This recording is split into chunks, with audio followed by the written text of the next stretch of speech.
नमस्कार दोस्तों, यह एन सी आर टी की कक्षा 7 की, ठीक है ना, 7 की पाठ्य पुस्तक है।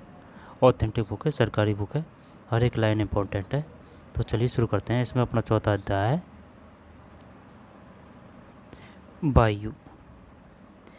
क्या आप जानते हैं कार्बन डाइऑक्साइड वायुमंडल में फैलकर पृथ्वी से विकिरित ऊष्मा को पृथ्वी पर रोककर ग्रीन हाउस प्रभाव पैदा करती है? कौन सी गैस? Carbon dioxide gas. बताइए निम्न में से कौन सी ग्रीन हाउस गैस के लिए प्रमुख उत्तरदायी है? कार्बन डाइऑक्साइड है भाई, ठीक है ना। कार्बन डाइऑक्साइड अगर नहीं है तो carbon monoxide green house gas भी कहते हैं। और इसके अभाव में धरती इतनी ठंडी हो जाती है कि इस पर रहना असंभव होता है। किंतु जब कारखानों एवं कार के धुएं से वायुमंडल में इसका स्तर बढ़ता है तब इस उष्मा के द्वारा पृथ्वी का तापमान बढ़ता है। इसे भूमंडलीय तापन यानी ग्लोबल वार्मिंग कहते हैं।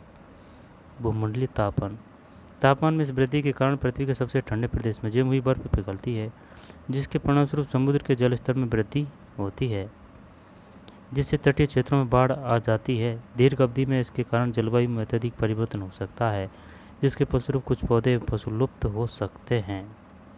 आई बात समझ में? भूमंडलीय तापन यानी कि ग्लोबल वार्मिंग और ग्रीन हाउस एक अलग चीज़ है ना, और ग्लोबल वार्मिंग अलग है। कौन सी गैस उत्तरदायी है? Carbon dioxide. और इसके अभाव में धरती इतनी ठंडी हो जाती है कि इस पर रहना असंभव होता। किंतु जब कारखानों एवं कार के धुएं से वायुमंडल में इसका स्तर बढ़ता है तब इस उष्मा के द्वारा पृथ्वी का तापमान बढ़ता है। इसे भूमंडलीय तापन ग्लोबल वार्मिंग कहते हैं। तापमान में इस वृद्धि के कारण पृथ्वी के सबसे ठंडे प्रदेश में जमी हुई बर्फ पिघलती है, जिसके परिणामस्वरूप समुद्र के जल स्तर में वृद्धि होती है, जिससे तटीय क्षेत्रों में बाढ़ आ जाती है। दीर्घ अवधि में इसके कारण जलवायु में अत्यधिक परिवर्तन हो सकता है, जिसके फलस्वरूप कुछ पौधे एवं पशु लुप्त हो सकते हैं। हमारी पृथ्वी चारों ओर से वायु की घनी चादर से घिरी हुई है, जिसे वायुमंडल कहते हैं। वायुमंडल कहते हैं। पृथ्वी पर सभी जीव जीवित रहने के लिए वायुमंडल पर निर्भर है। यह हमें सांस लेने के लिए वायु प्रदान करता है एवं सूर्य की किरणों के हानिकारक प्रभाव से हमारी रक्षा करता है। यदि सुरक्षा की यह चादर न हो तो हम दिन के समय सूर्य की गर्मी से तप्त होकर जल सकते हैं एवं रात के समय ठंड से जम सकते हैं। अतः यह वह वायु राशि है जिसने पृथ्वी के तापमान को रहने योग्य बनाया है। किसने? वायु राशि ने, यानी कि वायुमंडल बोल सकते हैं अपन। या तो हम दिन के समय सूर्य की गर्मी से तप्त होकर जल सकते हैं एवं रात के समय ठंड से जम सकते हैं। अतः यह वह वायु राशि है जिसने पृथ्वी के तापमान को रहने योग्य बनाया है। वायुमंडल का संगठन।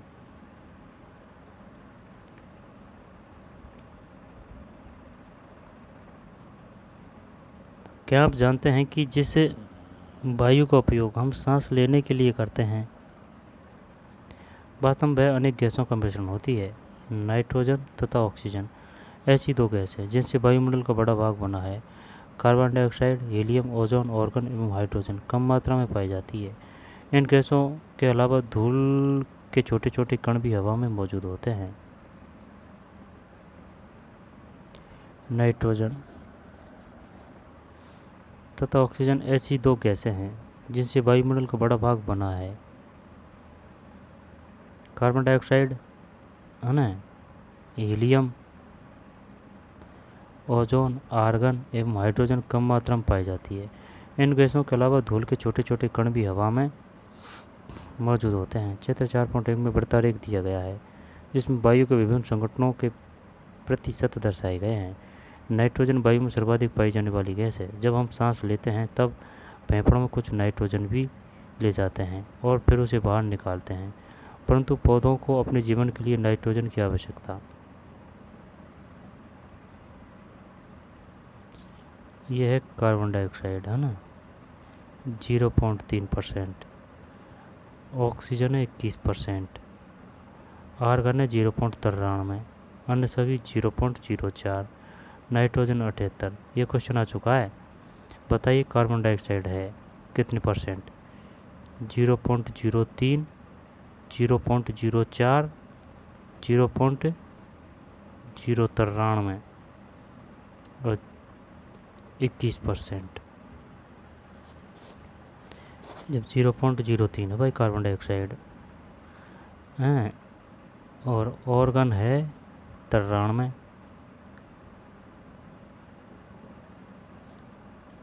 ऑर्गन 93 है, और अन्य सभी 0.04 है। नाइट्रोजन कितनी है? 78। यही एकदम फैक्चुअली याद होना चाहिए। कार्बन डाइऑक्साइड 0.03 और ऑक्सीजन 21% है ना।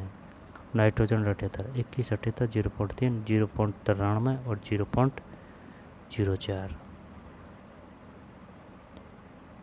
नाइट्रोजन वायु में सर्वाधिक पाई जाने वाली गैस है। जब हम सांस लेते हैं तब फेफड़ों में कुछ नाइट्रोजन भी ले जाते हैं, फिर उसे बाहर निकाल देते हैं, परंतु पौधों को अपने जीवन के लिए नाइट्रोजन की आवश्यकता होती है। वे सीधे वायु से नाइट्रोजन नहीं ले पाते।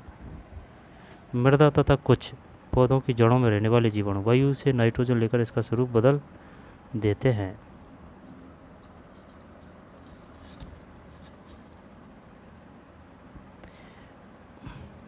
वे सीधे वायु से नाइट्रोजन नहीं ले पाते। मृदा तथा कुछ पौधे की जड़ों में रहने वाले जीवाणु वायु से नाइट्रोजन लेकर इसका स्वरूप बदल देते हैं, जिससे पौधे इसका प्रयोग कर सकें। ऑक्सीजन वायु में प्रचुरता से मिलने वाली दूसरी गैस है। मनुष्य तथा पशु सांस लेने में वायु से ऑक्सीजन प्राप्त करते हैं। हरे पादप प्रकाश संश्लेषण द्वारा ऑक्सीजन उत्पन्न करते हैं। इस प्रकार वायु में ऑक्सीजन की मात्रा समान बनी रहती है। मतलब ऑक्सीजन वायु में प्रचुरता से मिलने वाली दूसरी गैस है। मनुष्य तथा पशु सांस लेने में वायु से ऑक्सीजन प्राप्त करते हैं। सांस लेने में वायु से ऑक्सीजन प्राप्त करते हैं। और अपन सांस में कौन सी गैस लेते हैं? मनुष्य तथा पशु सांस ले ऑक्सीजन ही लेते हैं सांस लेने में। ये बात कर रहा है मनुष्य और पशु की, पेड़ पौधों की नहीं बात कर रहा है। पेड़ पौधे लेते हैं श्वास में ऑक्सीजन और कार्बन डाइऑक्साइड छोड़ते हैं। मनुष्य तथा पशु सांस लेने में वायु में ऑक्सीजन प्राप्त करते हैं। हरे पादप प्रकाश संश्लेषण द्वारा ऑक्सीजन उत्पन्न करते हैं। इस प्रकार वायु में ऑक्सीजन की मात्रा समान बनी रहती है। यानी कि हरे जो पेड़ पौधे हैं वो ऑक्सीजन लेते हैं और नहीं कार्बन डाइऑक्साइड लेते हैं और ऑक्सीजन छोड़ते हैं। अपन ऑक्सीजन लेते हैं, कार्बन डाइऑक्साइड छोड़ते हैं। कार्बन डाइऑक्साइड अन्य महत्वपूर्ण गैस है। हरे पादप अपने पौधों के रूप में कार्बन डाइऑक्साइड का प्रयोग करते हैं और ऑक्सीजन वापस देते हैं। मनुष्य और पशु कार्बन डाइऑक्साइड बाहर निकालते हैं। मनुष्य और पशु कार्बन डाइऑक्साइड बाहर निकालते हैं। मनुष्यों तथा पशुओं द्वारा बाहर छोड़ी जाने वाली कार्बन डाइऑक्साइड की मात्रा पादपों द्वारा प्रयोग किए जाने वाली है गैस के बराबर होती है, जिससे यह संतुलन बना रहता है। परंतु यह संतुलन कोयला तथा खनिज तेल आदि ईंधनों के जलाने से गड़बड़ा जाता है। वे वायुमंडल में प्रतिवर्ष करोड़ों टन कार्बन डाइऑक्साइड की बढ़ोतरी करते हैं। परिणामस्वरूप कार्बन डाइऑक्साइड का बढ़ा हुआ आयतन पृथ्वी पर मौसम तथा जलवायु को प्रभावित करता है। जब वायु गर्म होती है तो फैलती है और हल्की होकर ऊपर उठती है। ठंडी वायु सघन और भारी होती है, इसलिए इसमें नीचे रहने की प्रवृत्ति होती है। गर्म वायु के ऊपर उठने पर आसपास के क्षेत्रों में ठंडी वायु रिक्त स्थान को भरने के लिए वहां आ जाती है। इस प्रकार 1 मिनट। जब वायु गर्म होती है तो फैलती है और हल्की होकर ऊपर उठती है। ठंडी वायु सघन और भारी होती है, इसलिए इसमें नीचे रहने की प्रवृत्ति होती है। गर्म वायु के ऊपर उठने पर आसपास के क्षेत्रों से ठंडी वायु रिक्त स्थान को भरने के लिए वहाँ आ जाती है। इस प्रकार वायु चक्र चलता रहता है।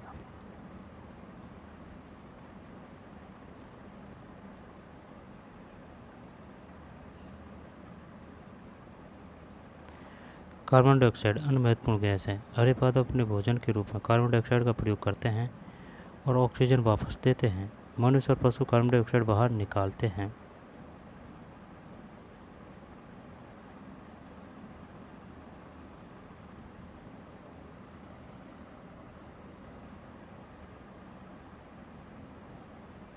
बताइए हरे पादप अपने भोजन के रूप में कौन सी गैस का प्रयोग करते हैं?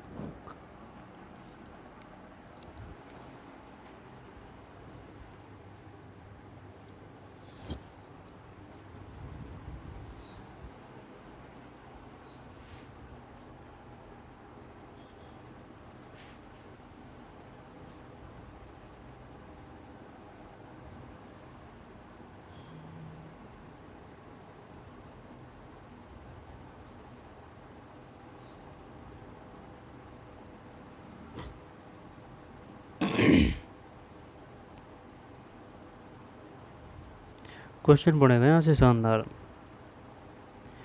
कार्बन डाइऑक्साइड अन्य महत्वपूर्ण गैस है ना। आर्य पादप अपने भोजन के रूप में कौन सी गैस लेते हैं? कार्बन डाइऑक्साइड का प्रयोग करते हैं और ऑक्सीजन वापस देते हैं, और अपन ऑक्सीजन लेते हैं और कार्बन डाइऑक्साइड छोड़ते हैं, यानी उल्टा राग है। मनुष्य और पशु कार्बन डाइऑक्साइड बाहर निकालते हैं। मनुष्य तथा पशुओं द्वारा बाहर छोड़े जाने वाली कार्बन डाइऑक्साइड की मात्रा पादपों द्वारा प्रयोग की जाने वाली गैस के बराबर होती है, जिससे यह संतुलन बना रहता है। परंतु यह संतुलन कोयला तथा खनिज तेल आदि खनिजों ईंधनों के जलाने से गड़बड़ा जाता है। वे वायुमंडल में प्रति वर्ष करोड़ों टन कार्बन डाइऑक्साइड की बढ़ोतरी करते हैं। परिणामस्वरूप कार्बन डाइऑक्साइड का बढ़ा हुआ आयतन पृथ्वी पर मौसम तथा जलवायु को प्रभावित करता है। जब वायु गर्म होती है तो फैलती है और हल्की होकर ऊपर उठती है। ठंडी वायु सघन और भारी होती है। ठंडी वायु इसलिए इसमें नीचे रहने की प्रवृत्ति होती है। गर्म वायु के ऊपर उठने पर आसपास के क्षेत्रों से ठंडी वायु रिक्त स्थान को भरने के लिए वहाँ आती है। अब भाई जैसे गर्म होगी, ठीक है ना, हवा, तो ये जगह खाली होगी, और ये खाली होगी तो ठंडी हवा आएगी इसको भरने के लिए। ठंडी वायु रिक्त स्थान को भरने के लिए वहाँ आ जाती है। इस प्रकार वायु चक्र चलता रहता है।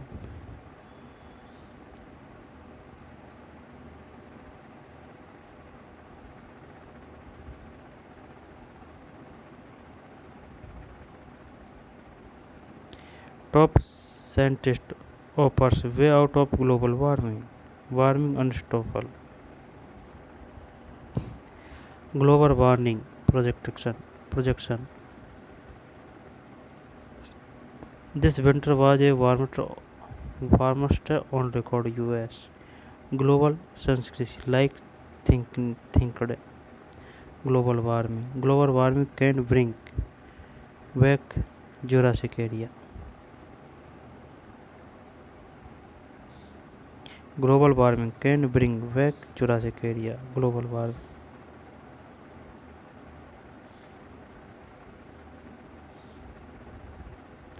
Climate change.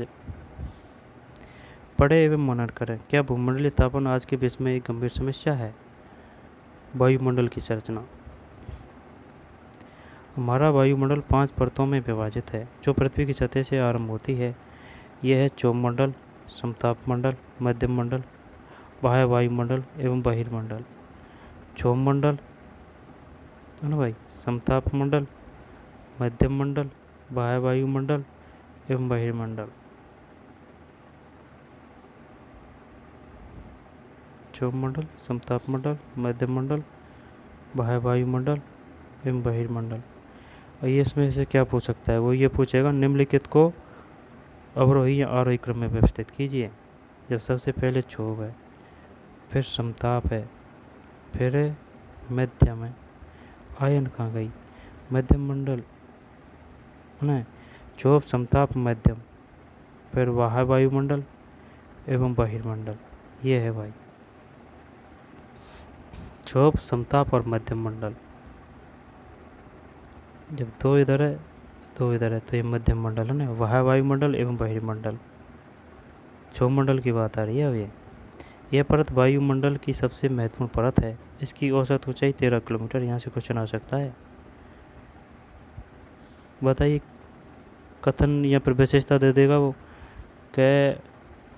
वह पर जिसकी ऊंचाई 13 किलोमीटर है और वायुमंडल की सबसे निचली परत है। कौन सी परत है? क्षोभ मंडल। बताइए वह कौन सी परत है जिसकी ऊंचाई 13 किलोमीटर है? क्षोभ मंडल। हम इसी मंडल में मौजूद वायु में सांस लेते हैं। मौसम की लगभग सभी घटनाएं जैसे कि वर्षा, कोहरा, ओलावर्षण इसी परत के अंदर होती है। समताप मंडल। क्षोभ मंडल के ऊपर का भाग समताप मंडल कहलाता है। यह लगभग 50 किलोमीटर की ऊंचाई तक फैला है। यह परत बादलों एवं मौसम संबंधी घटनाओं से लगभग मुक्त होती है। इसके फलस्वरूप यहाँ की परिस्थितियाँ हवाई जहाज उड़ाने के लिए आदर्श होती है। समताप मंडल।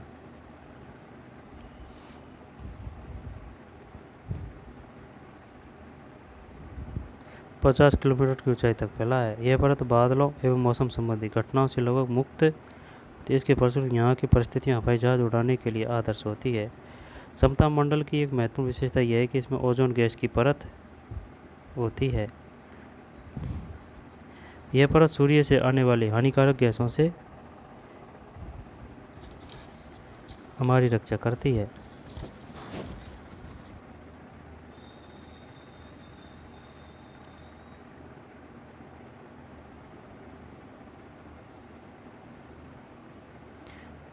समताप मंडल, क्षोभ मंडल के ऊपर का भाग समताप मंडल कहलाता है। यह लगभग 50 किलोमीटर की ऊंचाई तक फैला है। यह परत बादलों एवं मौसम संबंधी घटनाओं से लगभग मुक्त होती है। इसके फलस्वरूप यहाँ की परिस्थितियाँ हवाई जहाज उड़ाने के लिए आदर्श होती है। समताप मंडल की एक महत्वपूर्ण विशेषता यह है कि इसमें ओजोन गैस की परत होती है। ये क्वेश्चन आ चुका है, बताइए ओजोन गैस की परत किस मंडल में होती है? समताप मंडल की एक महत्वपूर्ण विशेषता यह है कि इसमें ओजोन गैस की परत होती है समताप मंडल में। यह परत सूर्य से आने वाली हानिकारक गैसों से हमारी रक्षा करती है। ये देखिए, ये क्षोभ मंडल है ना, ये क्षोभ सीमा है।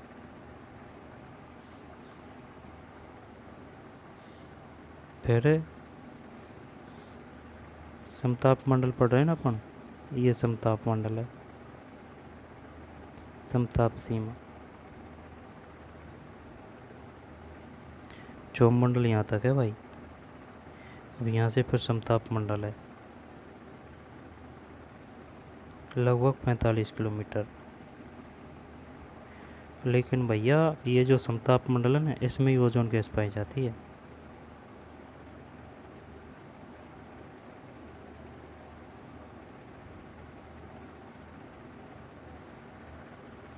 मध्यम मंडल अब कौन सी है? ये वाली, ये है मध्य मंडल। 45 किलोमीटर से 85 किलोमीटर, लगभग में 40 किलोमीटर है इसका एरिया।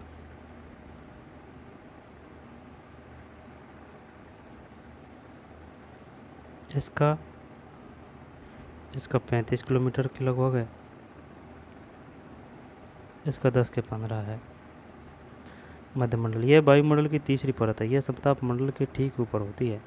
यह लगभग 80 किलोमीटर की ऊंचाई तक फैली है। अंतरिक्ष से प्रवेश करने वाले उल्कापिंड इस परत में आने पर जल जाते हैं।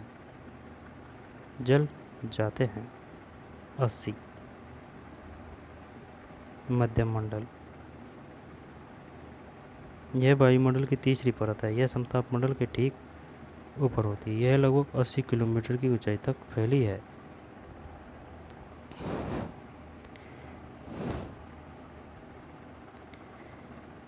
अंतरिक्ष में प्रवेश करने वाले उल्कापिंड इस परत में आने पर जल जाते हैं।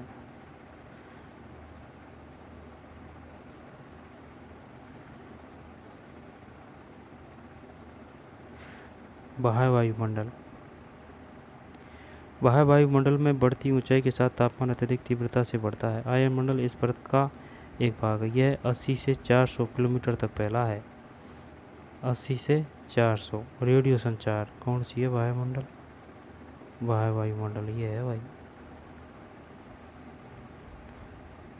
फिर बहिर्मंडल, मध्य मंडल, बाह्य वायुमंडल। वायुमंडल 80 से 400, बाह्य वायुमंडल की बात है ना, बाह्य। बहिर्मंडल अलग है, वायुमंडल की बात है। यह 80 से 400 किलोमीटर तक फैला है। रेडियो संचार के लिए इस परत का उपयोग होता है। वास्तव में पृथ्वी से प्रसारित रेडियो तरंगें इस परत द्वारा पुनः पृथ्वी पर परावर्तित करती जाती है। बहिर्मंडल, वायुमंडल के सबसे ऊपरी परत को बहिर्मंडल के नाम से जाना जाता है। यह वायु की पतली परत होती है। हल्की गैसें जैसे हीलियम एवं हाइड्रोजन यहीं से अंतरिक्ष में तैरती रहती है। बहिर्मंडल, स्थानीय समाचार पत्र से 10 दिन की मौसम रिपोर्ट लिखें एवं मौसम बदलाव का अवलोकन करें। दोबारा देख लो भाई।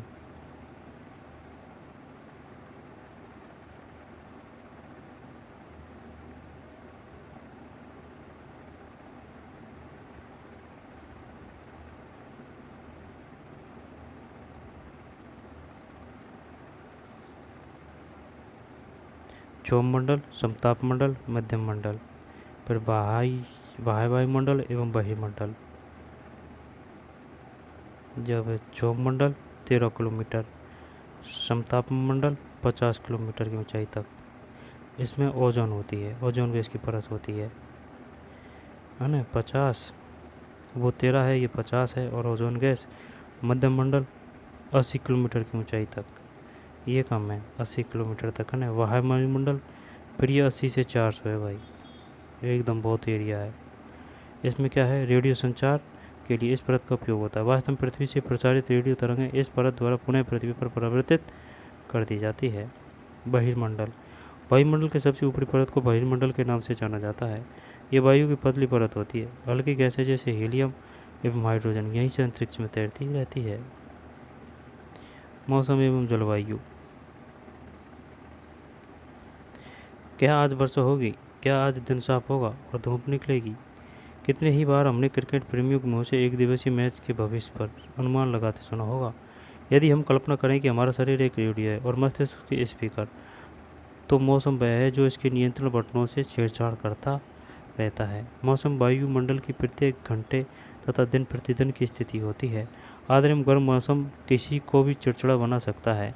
अच्छा हवादार मौसम हमें आनंद देता है और हम घूमने की योजना भी बना सकते हैं। मौसम नाटकीय रूप से दिन प्रतिदिन बदलता है, किंतु दीर्घकाल में किसी स्थान का औसत मौसम उस स्थान की जलवायु बताता है। क्या अब आप समझ गए कि हम मौसम का दैनिक पूर्वानुमान क्यों करते हैं? क्या आप जानते हैं, यह जानकर आपको आश्चर्य होगा कि पृथ्वी सूर्य की ऊर्जा के 2 लाख भाग का केवल 1 भाग 2 अरब ही प्राप्त करती है। यह जानकर आपको आश्चर्य होगा कि पृथ्वी सूर्य की ऊर्जा के 1,000 सैकड़ा हजार 10,000 लाख 10 लाख करोड़ 2 अरब भाग का है ना, केवल 1 भाग 2 अरब ही प्राप्त करती है। 2 अरब ही। तापमान। आप दिन प्रतिदिन, ये क्वेश्चन आ चुका है, बताइए मौसम किसे कहते हैं, जलवायु किसे कहते हैं? आर्द्र एवं गर्म मौसम किसी को भी चिड़चिड़ा बना सकता है। 1 मिनट। मौसम वायुमंडल की प्रत्येक घंटे तथा दिन प्रतिदिन की स्थिति होती है। आर्द्र एवं गर्म मौसम किसी को भी चिड़चिड़ा बना सकता है। अच्छा हवादार मौसम हमें आनंद देता है और हम घूमने की योजना भी बना सकते हैं। मौसम नाटकीय रूप से दिन प्रतिदिन बदलता है, किंतु दीर्घकाल में किसी स्थान का औसत मौसम उस स्थान की जलवायु बताता है। क्या अब आप समझ गए कि हम मौसम का दैनिक पूर्वानुमान क्यों करते हैं?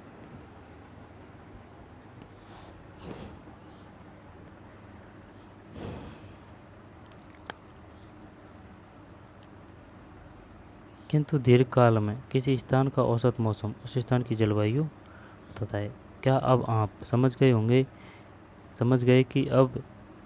कि हम मौसम का दैनिक पूर्वानुमान क्यों करते हैं? तापमान। आज प्रतिदिन जिस तापमान का अनुभव करते हैं, आप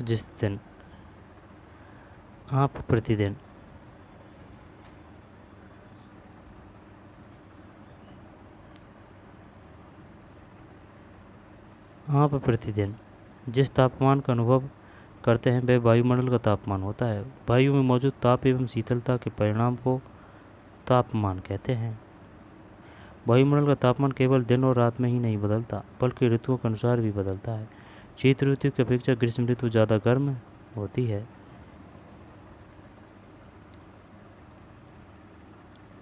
तापमान मापता है। वायु दाब मापता है। वर्षा की मात्रा मापता है। वात दिक्दर्शी पवन की दिशा दर्शाता है। आई बात समझ में? तापमापी क्या करता है? कोई दिक्कत नहीं।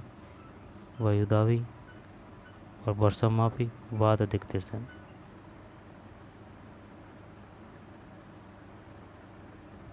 तापमापी वायुदाब मापी, वर्षा मापी वात दिक्दर्शी पवन की दिशा दर्शाता है।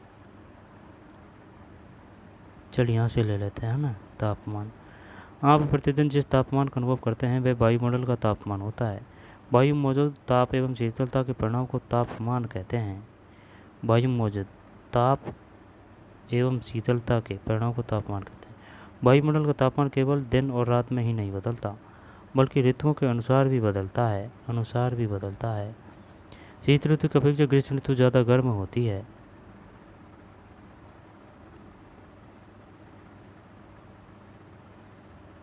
ग्रीष्म ऋतु ज़्यादा गर्म होती है भाई।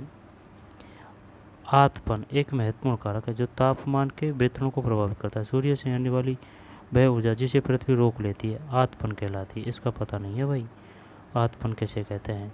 सूर्य से आने वाली वह ऊर्जा जिसे पृथ्वी रोक लेती है आतपन कहलाती है। आतपन यानी सूर्य तप की मात्रा भूमध्य रेखा से ध्रुवों की ओर घटती है, इसलिए तापमान उसी प्रकार घटता जाता है। क्या अब आप समझ गए होंगे कि ध्रुव बर्फ से क्यों ढके हुए हैं। यदि पृथ्वी का तापमान अधिक बढ़ जाता है तो यह इतनी गर्म हो जाएगी कि यहाँ कुछ फसलें नहीं उग सकेगी। गांवों की अपेक्षा नगरों का तापमान बहुत अधिक होता है।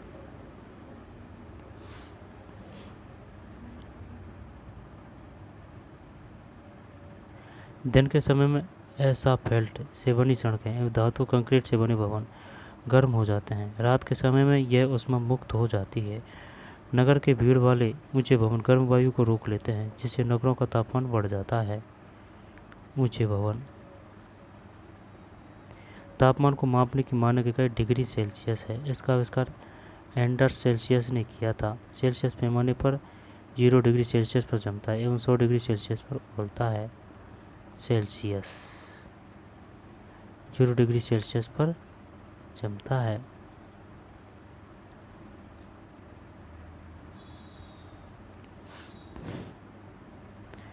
वायुदाब।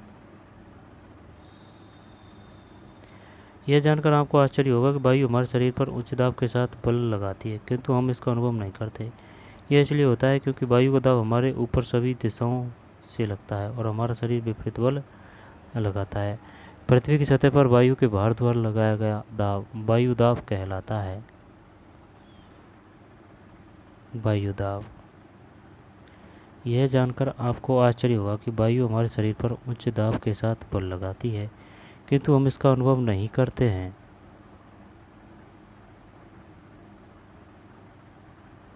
यह इसलिए होता है क्योंकि वायु का दाब हमारे ऊपर सभी दिशाओं से लगता है और हमारा शरीर विपरीत बल लगाता है।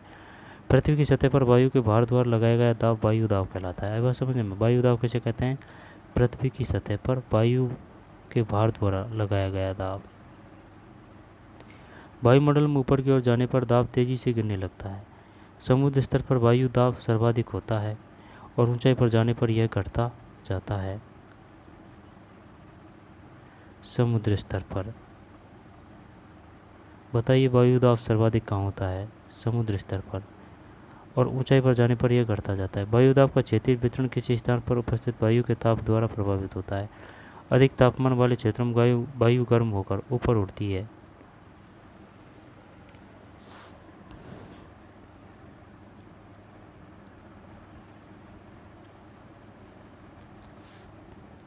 समुद्र स्तर पर वायुदाब सर्वाधिक होता है और ऊंचाई पर जाने पर यह घटता जाता है। वायुदाब का क्षेत्रीय वितरण किसी स्थान पर उपस्थित वायु के ताप द्वारा वायुदाब का क्षैतिज वितरण किसी स्थान पर उपस्थित वायु के ताप द्वारा प्रभावित होता है।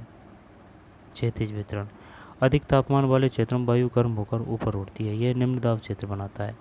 निम्न दाब बादल युक्त आकाश एवं नम मौसम के साथ जुड़ा होता है। यह निम्न दाब क्षेत्र बनाता है।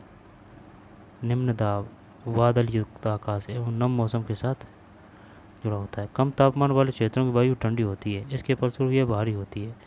भारी वायु निमज्जित होकर उच्च दाब क्षेत्र बनाती है। उच्च दाब के कारण स्पष्ट एवं स्वच्छ आकाश होता है। वायु सदैव उच्च दाब क्षेत्र से निम्न दाब क्षेत्र की ओर गमन करती है। क्वेश्चन आएगा यहाँ से।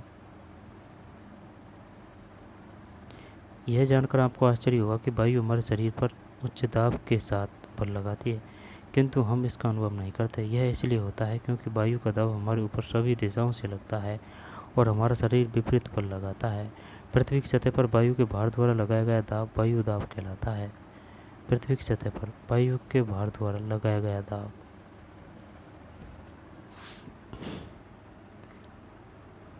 पृथ्वी की सतह पर वायु के भार द्वारा लगाया गया दाब वायु दाब कहलाता है।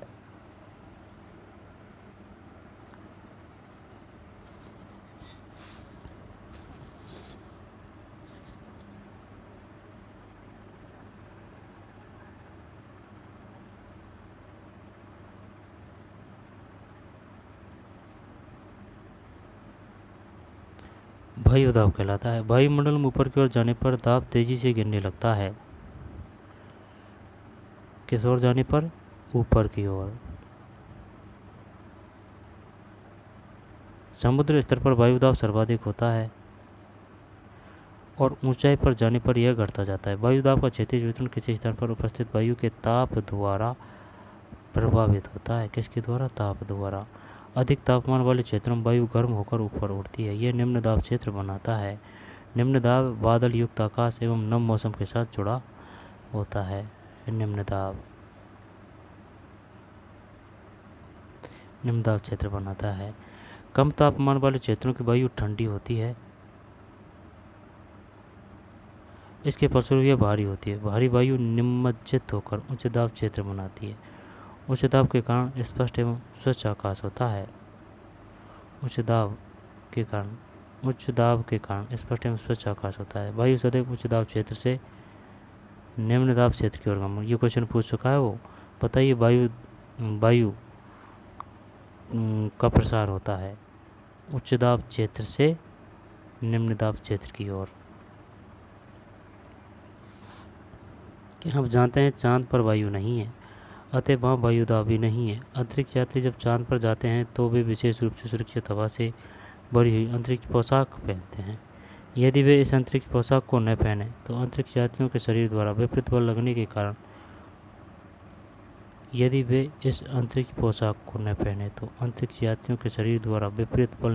के कारण उनकी रक्त सिराएं फट सकती है, जिससे अंतरिक्ष यात्री रक्त स्रावित हो सकते हैं।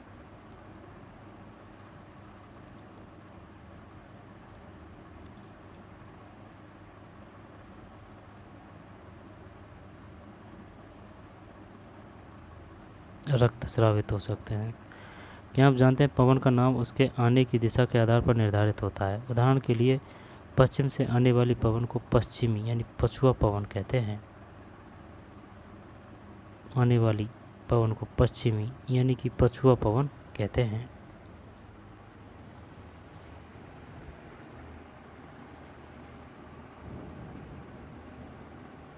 पवन उच्च दाब क्षेत्र से निम्न दाब क्षेत्र के वायु की गति को पवन कहते हैं। आप पवन को काम करते देख सकते हैं जब यह सड़क पर गिरी पत्तियों को उड़ाती अथवा तूफान के समय पेड़ों को उखाड़ देती है। कभी कभी जब पवन धीरे बहती है तो आप इसे महीन धूल या धुएं को उड़ाते देख सकते हैं। कभी कभी पवन इतनी तेज होती है कि इसके विपरीत दिशा में चलना कठिन हो जाता है।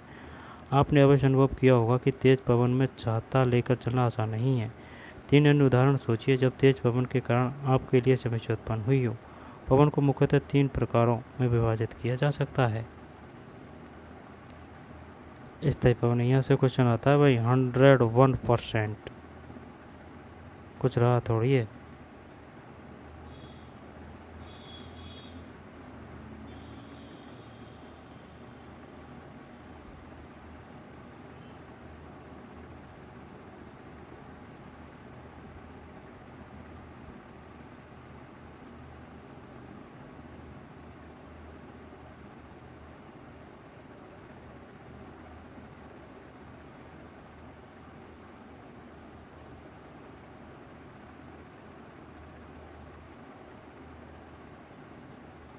पवन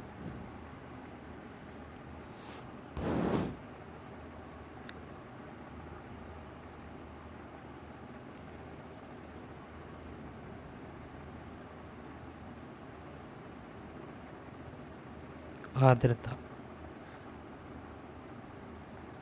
ठीक, इसको याद करते हैं ना। स्थायी पवन व्यापारिक पश्चिमी एवं पूर्वी पवन स्थायी पवन है। ये वर्ष पर लगातार निश्चित दिशा में चलती रहती है। स्थायी पवन है। व्यापारिक, यहाँ से क्वेश्चन आ चुका है, व्यापारिक पश्चिमी एवं पूर्वी पवनें स्थायी पवनें। ये वर्षभर लगातार निश्चित दिशा में चलती रहती है। बताइए निम्नलिखित में से कौन सी स्थायी पवनें हैं? व्यापारिक पश्चिमी एवं पूर्वी पवनें स्थायी पवनें हैं। ये वर्षभर लगातार निश्चित दिशा में चलती रहती है। व्यापारिक पश्चिमी, है ना, व्यापारिक पश्चिमी, पश्चिमी। जैसे कि ये अपना भारत है तो पश्चिम इधर है, पूर्व इधर है। तो ये वर्ल्ड है तो वर्ल्ड में इधर पश्चिम है, इधर पूर्वी है। व्यापारिक पश्चिमी एवं पूर्वी पवनें स्थायी पवनें। ये वर्ष लगातार निश्चित दिशा में चलती रहती है वर्ष भर। मौसमी पवनें, ये पवनें विभिन्न ऋतुओं में अपनी दिशा बदलती रहती है। उदाहरण के लिए भारत में मानसूनी पवनें। स्थायी पवनें, ये पवनें किसी छोटे क्षेत्र में वर्ष या दिन के किसी विशेष समय में चलती है। उदाहरण के लिए स्थल एवं समुद्री समीर। क्या आपको भारत के उत्तरी क्षेत्र की गर्म एवं शुष्क स्थानीय पवन याद है? इसे लू कहते हैं।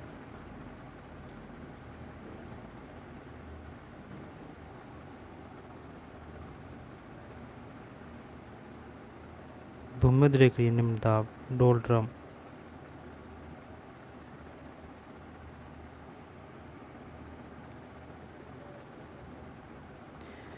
फिर 0 से 23.5, इधर 23.5 में कौन सी है? ये इधर तो है उत्तर पूर्वी व्यापारिक पवनें और ये है दक्षिण पूर्वी व्यापारिक पवनें। उत्तर पूर्वी, उत्तर पूर्वी, उत्तर पूर्वी व्यापारिक पवनें और ये दक्षिण पूर्वी व्यापारिक पवनें, है ना। भूमध्य रेखा के इसमें है कौन सी? व्यापारिक पवनें। अब इसके ऊपर है 23.5। जब 30.5 से उत्तर से 35.5 उत्तर, 23.5 हो गया ना। जब 30 से 35 उपोष्ण उच्च दाब यानी हौर्स अक्षांश 30 से 35, 30 से 35 उपोष्ण उच्च दाब हौर्स अक्षांश, है ना।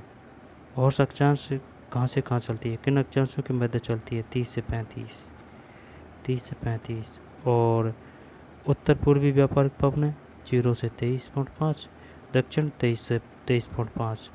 अब इसके बाद में सनातन पछुआ पवन, ये है 35 से 35 दक्षिण, है ना, 35 डिग्री से चालू होती है सनातन पछुआ पवन। सनातन पछुआ पवन है। इसके बाद में 60 अधोध्रुवीय निम्न दाब, अधोध्रुवीय निम्न दाब, अधोध्रुवीय निम्न दाब। ध्रुवीय पूर्वी पवन, ध्रुवीय पूर्वी पवन। उच्च दाब, उच्च दाब, प्रमुख वायुदाब पेटियां। ठीक।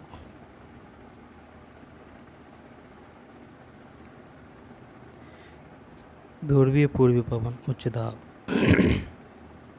प्रमुख वायुदाब पेटियां। चक्रवात, ये प्राकृतिक आवेश।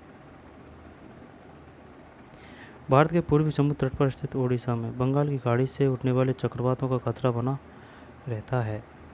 17 से 18 अक्टूबर 1999 को राज्य के 5 जिलों में चक्रवात आया। प्राकृतिक आवेश, भारत के पूर्वी समुद्र तट पर ओडिशा में बंगाल की खाड़ी से उठने वाले चक्रवातों का खतरा बना रहता है। 17-18 अक्टूबर 1999 को राज्य के 5 जिलों में चक्रवात आया।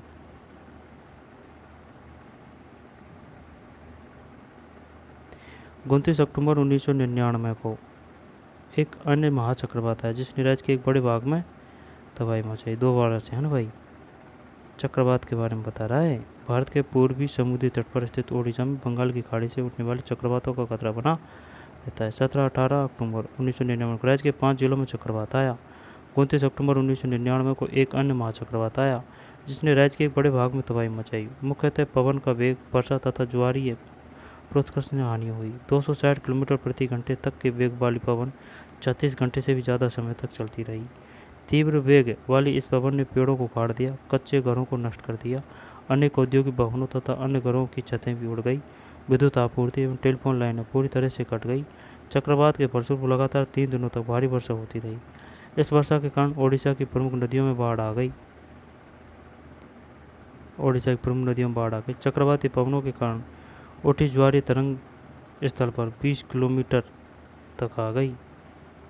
चक्रवाती पवनों के कारण उठी ज्वारीय तरंग स्थल पर 20 किलोमीटर तक अंदर आ गए भाई। और फलस्वरूप तटीय क्षेत्रों में भयानक तबाही हुई। अचानक 7 से 10 मीटर ऊंची ज्वारीय तरंग आ गई, जिसके कारण तैयार खड़ी धान की फसल पूरी तरह से नष्ट हो गई। चक्रवात द्वारा विनाश। चक्रवात अलग है, सुनामी अलग है। चक्रवात द्वारा विनाश।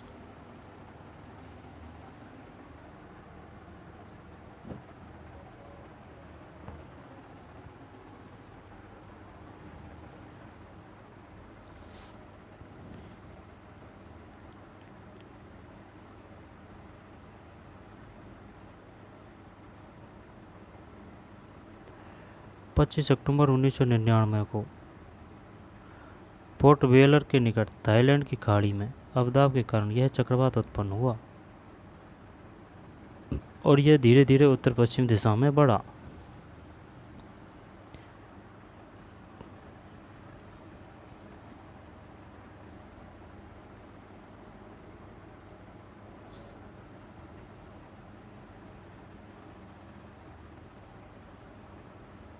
दोबारा देख लो भाई। हाँ, 25 अक्टूबर 1999 को पूर्वी पोर्ट वेलर के निकट थाईलैंड की खाड़ी में अवदाब के कारण यह चक्रवात उत्पन्न हुआ और यह धीरे धीरे उत्तर पश्चिम दिशा में बढ़ा। गहन होकर इसने महाचक्रवात का रूप धारण कर लिया। 29 अक्टूबर को सुबह 10:30 बजे ओडिशा के एरिसामा एवं बालीकुडा के बीच के क्षेत्रों को प्रभावित किया। ओडिशा के एरिसामा एवं बालीकुडा। इस महाचक्रवात ने भुवनेश्वर, कटक और 28 तटीय नगरों सहित ओडिशा के पूरे तट को बर्बाद कर दिया। इससे लगभग 130 लाख लोग प्रभावित हुए। बहुत बड़ी संख्या में पशुओं की मौत हो गई। धान, सब्जियों, फलों की खड़ी फसलों का भारी नुकसान हुआ। ज्वारीय प्रोत्कर्ष से उत्पन्न हुई लवणता के कारण कृषि योग्य विशाल भूक्षेत्र अनुपजाऊ हो गए। साल, सागवान एवं बांस के बागान वाले विशाल भूक्षेत्र नष्ट हो गए। पारादीप एवं कोणार्क के बीच स्थित मैंग्रोव के जंगल लुप्त ही हो गए। ये होता है भाई क्या चक्रवात। 17 अक्टूबर 1999 और 29 अक्टूबर 1999 20 किलोमीटर तक 7 से 10 मीटर ऊंची ज्वारी तरंग आ गई। चक्रवात का विनाश। तट वाले एरिया है ना, वहाँ पे सबसे ज़्यादा वो हुआ था नुकसान।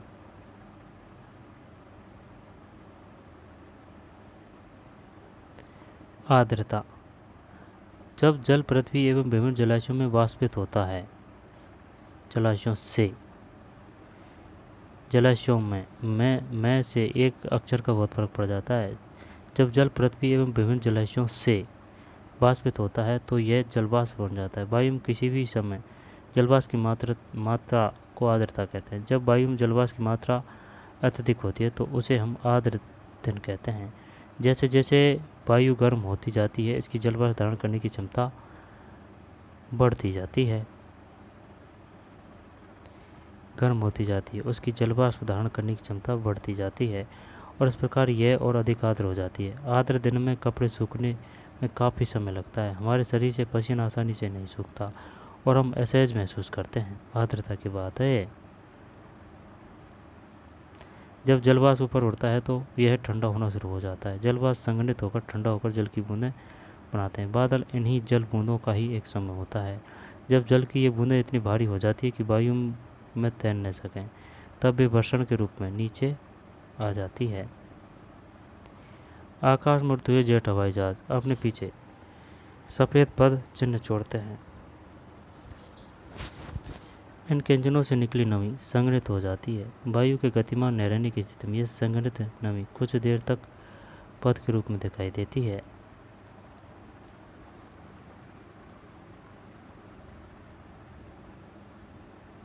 इनके इंजनों से निकली नमी संघनित हो जाती है।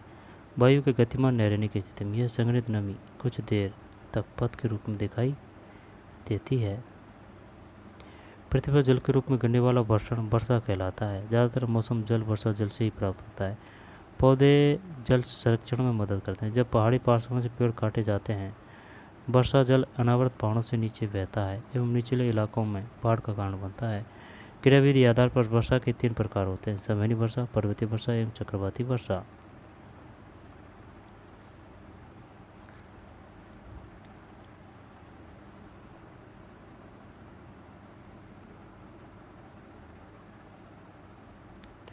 आकाश में उड़ते हुए जेट हवाई जहाज अपने पीछे सफ़ेद पथ चिन्ह छोड़ते हैं।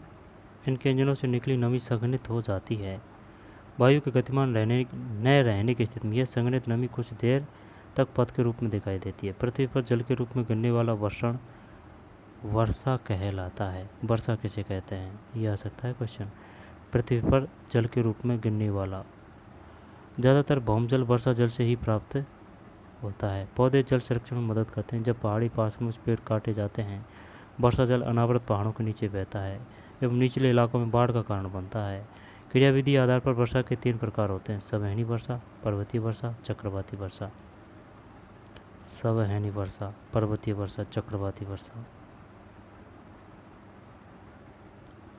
पौधों तथा जीव जंतुओं के जीवित रहने के लिए वर्षा बहुत महत्वपूर्ण है। इससे धरातल को ताज़ा जल प्राप्त होता है। यदि वर्षा कम हो तो जल की कमी तथा सूखा हो जाता है। इसके विपरीत अगर वर्षा अधिक होती है तो बाढ़ आ जाती है। वर्षण के दूसरे रूप हिम सहित वृष्टि तथा ओला है। वर्षण के दूसरे रूप हिम सहिम वृष्टि। सहिम वृष्टि क्या है भाई, यानी कि हिम के साथ वर्षा ये है इसका मतलब। हिम के साथ वर्षा सहिम वृष्टि, हिम सहिम वृष्टि तथा ओला है।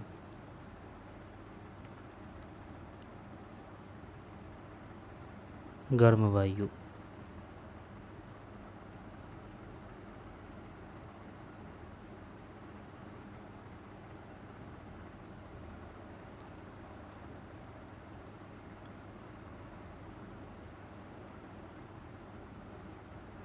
गर्म वायु। पर्वतीय वर्षा, पर्वतीय वर्षा है।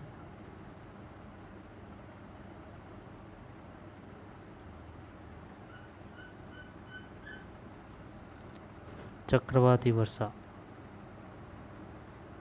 पूछ सकता है वो। संवहनी वर्षा क्या है? संवहनी वर्षा, संवहनी वर्षा है ना, गर्म वायु, ठीक है। और पर्वतीय वर्षा, पर्वत में होने वाली वर्षा टकरा के होती है ना, आर्द्र वायु। चक्रवाती वर्षा ठंडी और गर्म वायु।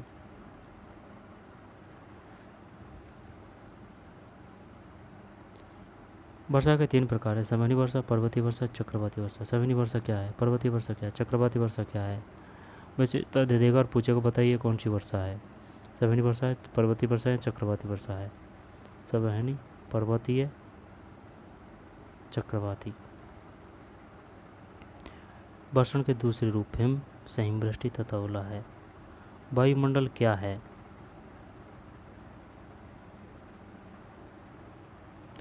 वायुमंडल का अधिकतर भाग किन 2 गैसों से बना है? वायुमंडल कौन सी गैस हरित ग्रह प्रभाव पैदा करती है? वायुमंडल क्या है? वायुमंडल का अधिकतर भाग किन 2 गैसों से बना है? एक तो नाइट्रोजन है, एक कार्बन डाइऑक्साइड है। नहीं, नाइट्रोजन और ऑक्सीजन। कार्बन डाइऑक्साइड तो 0.03 ही है। ऑर्गन है 98, 0.98।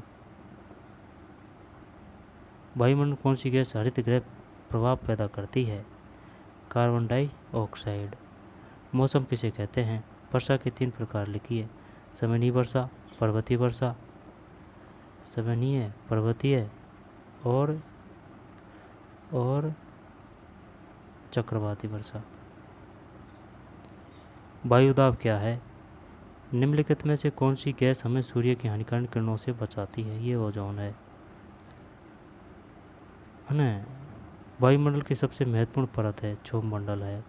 वायुमंडल में निम्न परतों में कौन सी बादल विहीन है? समताप मंडल है। वायुमंडल की परतों में जब हम ऊपर जाते हैं तब वायुदाब घटता है। जब वृष्टि तरल रूप से पृथ्वी पर आती है उसे हम कहते हैं वर्षा। निम्नलिखित स्तंभों को मिलाकर सही जोड़े बनाइए। व्यापारिक पवनें,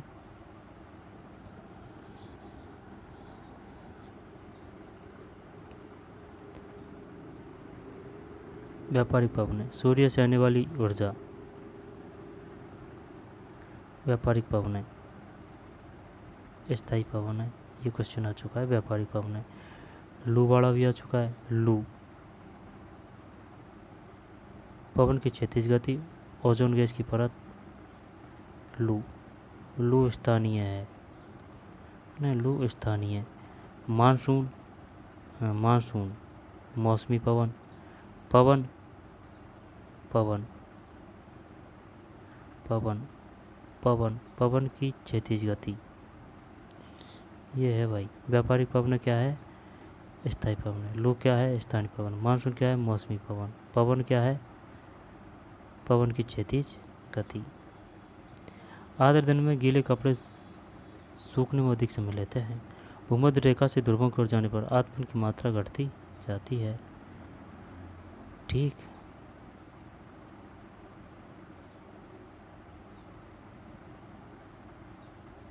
बाएं से दाएं, ऊपर से नीचे। एक भारतीय पेड़ जो 24 घंटे ऑक्सीजन प्रदान करने का, ऊपर रह गया क्या? कारण बताइए। आर्द्र दिन में गीला, ना ये पढ़ लिया अपन ने। फिर एक भारतीय पेड़ जो 24 घंटे ऑक्सीजन प्रदान करने का असाधारण गुण रखता है। वायुमंडल मौजूद एक गैस जो केवल 0.03% पाई जाती, कार्बन डाइऑक्साइड। वायुमंडल की सबसे बाहरी परत वह है वायुमंडल, है ना। बहुत सारी गैसों का मिश्रण। जीवित रखने वाली गैस ऑक्सीजन। गतिशील वायु, एक भारतीय पेड़ जिसका औषधीय गुणों के लिए महत्व है। हानिकारक सूर्य किरणों से हमारी रक्षा करने वाली गैस ओजोन। निम्न दाब क्षेत्र। जलवाष्प की वायु में मात्रा। वायुमंडल धूल के कण चारों जलवाष्प का संघनन। उत्तर भारत में ग्रीष्म ऋतु में बहने वाले स्थानीय पवन का एक उदाहरण। ये पढ़ा नहीं यार, ये है ना। वायुमंडल छोटे अंतराल के लिए बदलाव। वर्षण का तरल रूप। पृथ्वी के चारों ओर वायु की चादर। वायुदाब को मापने का यंत्र। सूर्य से आने वाली ऊर्जा। शीत में दृश्यता को कम करता है जब सूर्य हमारे सिर के ऊपर होता है वह समय। एक सप्ताह का मौसम कैलेंडर बनाइए। विभिन्न प्रकार के मौसम को दिखाने के लिए चित्रों या संकेतों का उपयोग करें। यदि मौसम में बदलाव आता है तो आप एक दिन में एक से अधिक संकेतों का उपयोग कर सकते हैं। उदाहरण के लिए वर्षा रुकने पर सूर्य बाहर निकलता है। एक उदाहरण नीचे दिया गया है। धूप वाला दिन। ठीक, ये पाठ था भाई। अब कुछ रहा है उसको देख लेते हैं। लू नहीं पढ़ा। लू कहाँ आया था? लू का उल्लेख कब आया था? किस जगह आया था? पर्वतीय वर्षा, संवहनी वर्षा। संवहनी वर्षा क्या है? पर्वतीय वर्षा क्या है? चक्रवाती वर्षा क्या है? 7 से 10, 20 किलोमीटर। 17-18 अक्टूबर, 29 अक्टूबर 1999। प्रमुख वायुदाब पेटियाँ। भूमध्य रेखीय निम्नदाब डोलड्रम। उत्तर पूर्वी व्यापारिक पवनें, दक्षिण पूर्वी व्यापारिक पवनें, है ना। कर्क रेखा, मकर रेखा। फिर उपोष्ण उच्च दाब वर्ष अक्षांश, उपोष्ण उच्च दाब वर्ष अक्षांश। सनातन पछुआ पवन, सनातन पछुआ पवन। अधो ध्रुवीय निम्न दाब, ध्रुवीय पूर्वी पवन। स्थायी मौसमी स्थानीय पवन, ये आ गया ना, ये लू कहते हैं। ये पवन किसी छोटे क्षेत्र में वर्ष या दिन के किसी विशेष समय में चलती है। उदाहरण के लिए स्थल एवं समुद्री समय। क्या आपको भारत के उत्तरी क्षेत्र की गर्म एवं शुष्क स्थानीय पवन याद है? लू कहते हैं। मौसमी पवन, भारत में मानसून। ये पवन विभिन्न ऋतुओं के अपनी दिशा बदलती रहती है। उदाहरण के लिए भारत में मानसूनी पवन है। ये पढ़े थे, ये नहीं पढ़े अपन ने। स्थायी पवन है 30 से 35। उपोष्ण।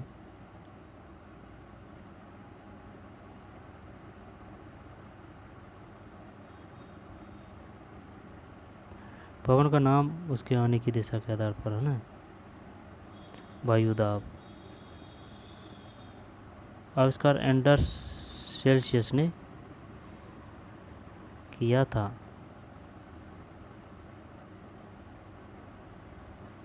यह जानकर आपको आश्चर्य होगा कि सूर्य पृथ्वी की ऊर्जा की 2 लाख भाग का केवल 1 भाग 2 अरब ही प्राप्त करती है।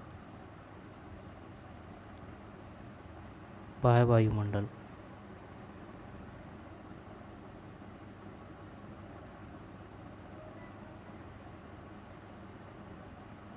Nitrogen, oxygen, organ, carbon dioxide, अन्य सभी।